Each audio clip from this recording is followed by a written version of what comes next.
फरीदाबाद में एक दिल दहला देने वाली घटना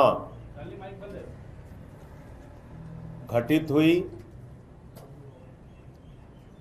जिसमें गौ रक्षा के नाम पर इंसान की हत्या की जा रही है, मानवता की हत्या की जा रही है। गौ रक्षा के नाम पर आतंक फैलाया जा रहा है। ये कौन है जो गाय की रक्षा के ठेकेदार बने हुए हैं? ये कौन लोग हैं जो धर्म के ठेकेदार बने हुए हैं? किसने इनको गाय की रक्षा और हिंदू धर्म की रक्षा की ठेकेदारी दी है? देश के प्रधानमंत्री ऐसे तमाम मामलों में एक शब्द नहीं बोलते। भारतीय जनता पार्टी ऐसी हत्याओं पर खामोश रहती है। हरियाणा की सरकार ऐसी हत्याओं पर खामोश रहती है। इसका मतलब हरियाणा की सरकार इन हत्याओं को प्रायोजित कर रही है, इन हत्याओं को संरक्षण दे रही है। इन हिंसक कार्रवाइयों के पीछे हरियाणा की सरकार है, उनके संरक्षण में सब कुछ हो रहा है। 12वीं में पढ़ने वाला एक छात्र आर्यन मिश्रा, 30 किलोमीटर तक उसको दौड़ाया गया, 30 किलोमीटर तक उसका पीछा किया गया। ये तथाकथित अपने आप को गौ रक्षक कहने वाले लोग, जो भारतीय जनता पार्टी और हरियाणा सरकार के संरक्षण में काम कर रहे हैं, और उसके बाद उसको पीट पीट के मार डाला। और ये कोई पहला मामला नहीं है। बंगाल के गरीब मजदूर को गुड़गांव में पीट पीट के मार डाला।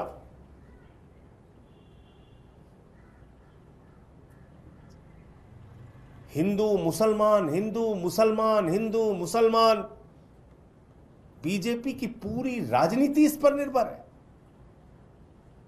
कितनी नफरत भरी हुई है इन लोगों के मन में। पहले मुसलमानों को मारो, उनके घर तोड़ो, फिर हिंदुओं को मारो, फिर उनके घर तोड़ो, फिर दलितों को मारो, फिर उनके घर तोड़ो, फिर आदिवासियों को मारो, फिर उनके घर तोड़ो। इस देश के लिए कोई अच्छे काम भी करने हैं इन लोगों को। हरियाणा की सरकार इस हत्या के पीछे शामिल है, भारतीय जनता पार्टी इस हत्या के पीछे शामिल है। और आर्यन मिश्रा के पिता का बयान सुनिए, कितनी पीड़ा के साथ उन्होंने बोला कि मोदी सरकार इस प्रकार की हत्याओं को प्रश्रय दे रही है, संरक्षण दे रही है, इस तरह की कार्रवाइयों को।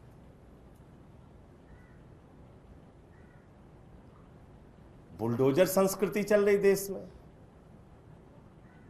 144 करोड़ लोग सरकारें बना रहे हैं।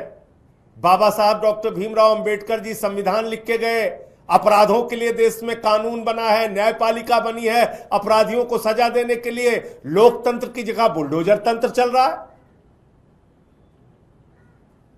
अभी एक बड़ी सख्त टिप्पणी न्यायपालिका की सुप्रीम कोर्ट की बुलडोजर के बारे में आई है। अपराध है, आप धारा के अलग अलग धाराएं हैं, उसमें आप मुकदमा दर्ज कीजिए, कार्रवाई कीजिए, सजा दिलाइए।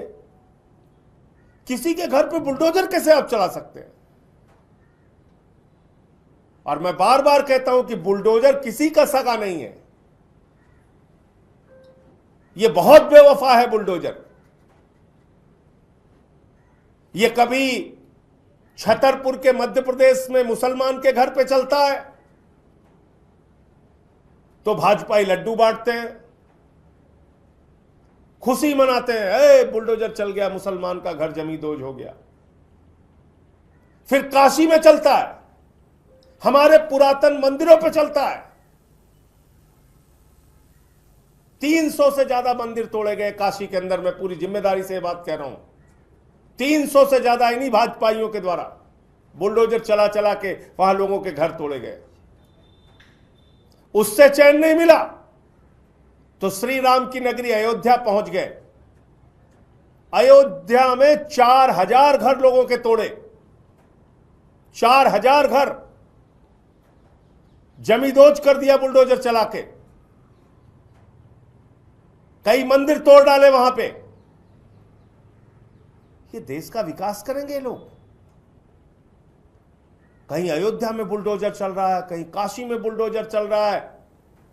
और कितने छद्म राष्ट्रवादी हैं भाजपाई, भारत माता की जय लगाते हैं और भारत माता के मंदिर पर वाराणसी में, काशी में बुलडोजर चलाते हैं। भारत माता के मंदिर पे बुलडोजर चला दिया। नोएडा में एक त्यागी के घर पे बुलडोजर चलाया, बदले में फिर जिन लोगों ने आरोप लगाया था उनके घर पे बुलडोजर चलाया। तो क्या बुलडोजर से भला होने वाला है इस देश के लोगों का? क्या ये गौ रक्षा के नाम पे इंसान हत्या से इस देश को तरक्की मिलेगी, विकास मिलेगा, रोजगार मिलेगा, महंगाई कम होगी क्या हिंसा और नफरत की राजनीति से? लेकिन नहीं, ये सुनियोजित तरीके से कराया जाता है। अभी महाराष्ट्र की एक तस्वीर है, एक बूढ़े आदमी को कई लोग मिलके मार रहे हैं, मुसलमान है, ट्रेन में चल रहा है। कहां लिखा है भाई हिंदू धर्म में अपने बेटी से मिलने जा रहा है कोई, उसको पकड़ के मार रहे हो? ये आर्यन मिश्रा के पिता को आज जो पीड़ा है, तकलीफ है उनके घर वालों को, इसका जवाब कौन देगा? इसकी भरपाई कौन करेगा? नरेंद्र मोदी कि नायब सिंह सैनी, हरियाणा की सरकार या बीजेपी? कौन करेगा? तो इसलिए गलत का विरोध करना है जो आम आदमी पार्टी करती है, किसी के साथ भी हो, दलित के साथ हो, पिछड़ों के साथ हो, आदिवासी के साथ हो, मुसलमानों के साथ हो या हिंदुओं के साथ हो। मैं आंकड़े आपको बता रहा हूं।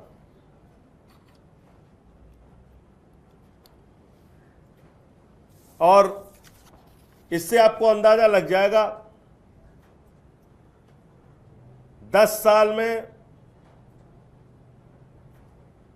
49 घटनाएं हुई गौ रक्षा के नाम पे, और इसमें 55 लोगों की हत्या हुई, 93 लोग घायल हुए, और ये ज्यादातर भाजपा शासित राज्य में हुआ। 2014 से 2022 तक 172, इतना ही आंकड़ा मिल पाया, उसके बाद के आंकड़े नहीं है, मॉब लिंचिंग के मामले हुए। और इसमें 21 हिंदू मारे गए और 21 हिंदू घायल हुए, 6 दलित मारे गए, 42 घायल हुए, मुसलमान मारे गए। यह सच्चाई है मॉब लिंचिंग की। कश्मीर में आपने देखा, कश्मीरी पंडित, टीचर या बैंक में काम करने वाले जो, या बिहार के जो मजदूर वहां पे गए, उनकी हत्या हो जा रही है। इसी शासन में हुआ। तो ये जो बुलडोजर है, ये उत्तर प्रदेश की राजधानी लखनऊ में भी चला। अकबर नगर इलाका है, 1800 स्ट्रक्चर तोड़े गए, घर, मकान जो भी था। 101 के करीब दुकानें तोड़ी गईं, और इसमें ज्यादातर हिंदुओं के घर तोड़े गए, मुसलमानों के भी तोड़े गए, हिंदुओं के भी तोड़े गए। तो मैं भाजपाइयों से यह कहना चाहता हूं, इस देश को नफरत की आग में झोंकना बंद करो।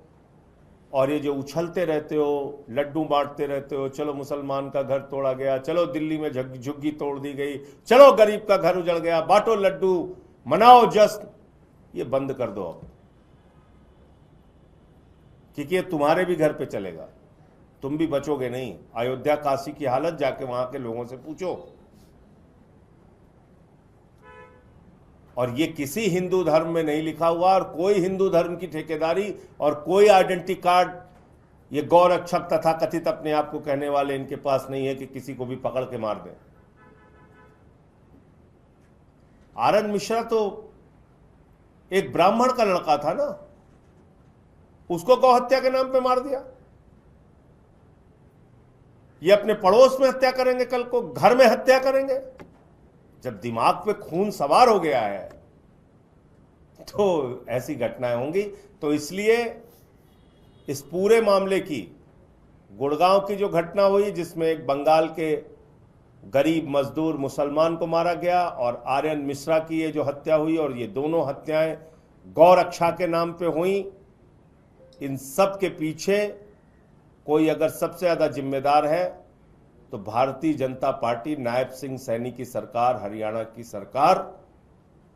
और इसका जवाब प्रधानमंत्री को देना चाहिए, क्योंकि वो बार बार दावा करते हैं वो डबल इंजन की सरकार हरियाणा में चला रहे हैं। तो डबल इंजन फेल हो चुका है, इसलिए इस सड़े गले डबल इंजन को अब हटाना होगा, और हरियाणा की जनता हटाएगी।